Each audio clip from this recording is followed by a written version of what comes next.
Et maintenant, la potion magique de... Pollution, hormones, OGM, glutamate, sucre, bisphénol, aspartame, trop de médocs, Monsanto, industriel. Mais où allons-nous?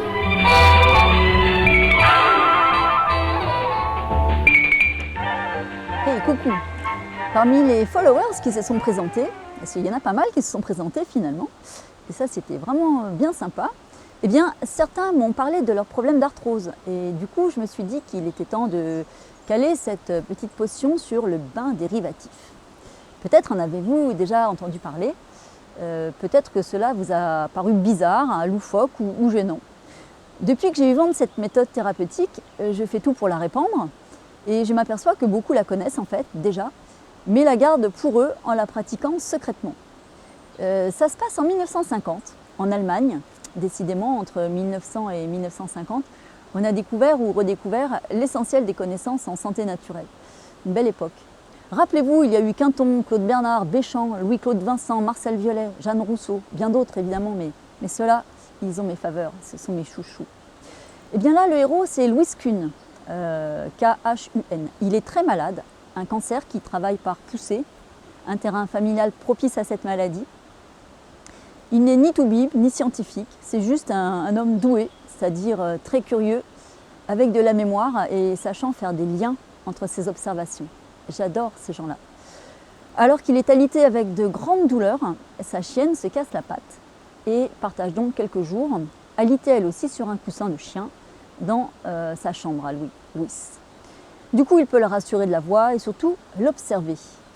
Et il fut très surpris de la voir se lécher l'entrejambe, quasiment non-stop. Pas les parties génitales, non, elle ne faisait pas sa toilette.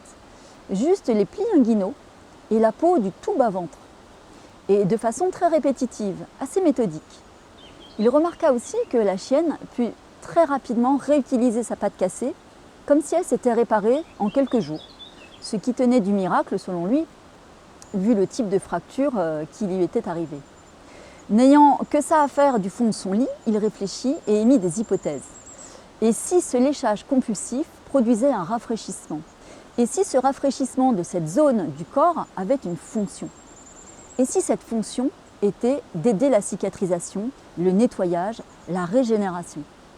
Je vous le donne en mille, il essaya la technique, pas en se léchant, ne rigolez pas, mais en se faisant couler de l'eau fraîche le long des plis inguinaux, calé sur un bidet, le reste du corps bien emmitouflé, comme s'il avait une belle fourrure de chien. Il fit cela plusieurs fois par jour, durant plusieurs mois. Au début, il sentit rapidement une amélioration de son état général, puis peu à peu, son cancer se fit oublier, plus de crise d'aggravation, plus rien, sauf une pleine forme complètement inattendue évidemment. Alors, il en parle ici et là à des copains malades de toutes sortes que la médecine ne savait pas traiter à cette époque. Et bingo pour tous, les gens n'avaient rien à perdre, alors ils allaient sur leur bidet. Et d'année en année, les succès se multiplièrent. Louis Kuhn forma plein de gens, ouvrit un lieu pour y recevoir les incurables de l'époque et les traiter. En parallèle, il développait une méthode d'observation des formes du corps pour réaliser des bilans de santé. Et cette méthode d'ailleurs est encore enseignée dans les écoles des naturaux de nos jours. Moi j'ai eu des cours là-dessus. Et depuis on sait un peu plus comment ça fonctionne. Et je vais vous le dire. Dans notre corps, il existe un tissu très très fin et transparent, très résistant, qui emballe tout. Tout, absolument tout est emballé, contenu, recouvert par cette membrane.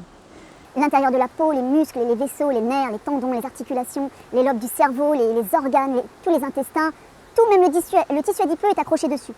Cette membrane, donc présente partout, vous l'avez compris, c'est notre fascia. Il va de la tête aux pieds. En médecine, les chirurgiens qui nous faisaient les cours d'anatomie nous disaient que c'était juste un tissu d'emballage, rien à signaler de particulier. Eh bien non, ce tissu a une fonction incroyable. On le sait bien maintenant, il est capable de nous nettoyer. Et je vais vous expliquer aussi comment. C'est très simple en fait. Quand les muscles du périnée, souvenez-vous, le périnée c'est le muscle du bas du tronc à l'entrejambe. C'est vraiment le plancher du corps en fait.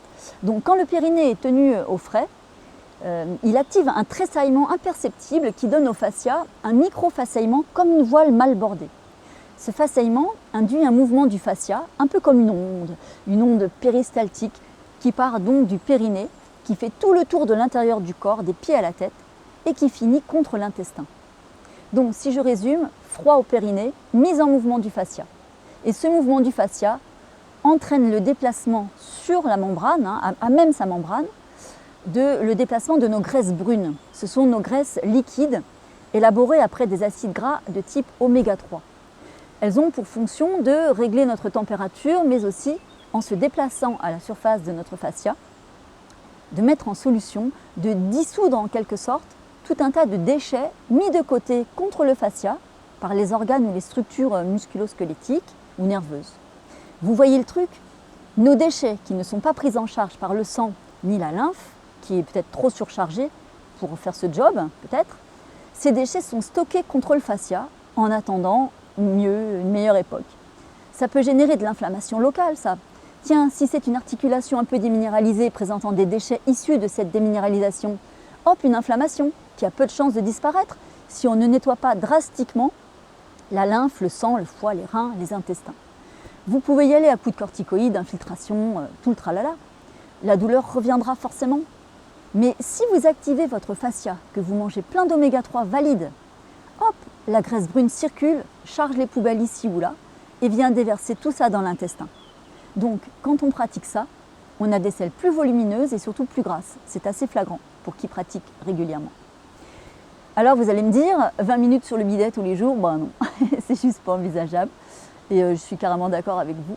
Mais nous sommes sauvés car une personne très chouette du nom de France Guillain, une grande navigatrice qui a beaucoup parlé et écrit sur le bain dérivatif, qui lui a sauvé la vie en supprimant définitivement l'arthrose de ses doigts. Elle ne pouvait même plus tenir une écoute sur son bateau. Eh bien, France Guillain a mis au point une technique très simplifiée. Il suffit de s'asseoir sur un truc frais assez mince pendant au moins 2 heures par jour. Et ça fonctionne, je peux vous l'assurer personnellement. Ça peut être fractionné, parfait pendant des trajets en voiture, quand on regarde un film, quand on travaille assis. Bref, très facile. Le tout, en fait, c'est d'y penser. Moi, j'utilise des pochons de sérum physiologique à perfuser de 250 ml que je congèle. Ça dure une matinée, ça coûte 3 €. Je les enroule dans une serviette pour que ce soit frais et non froid.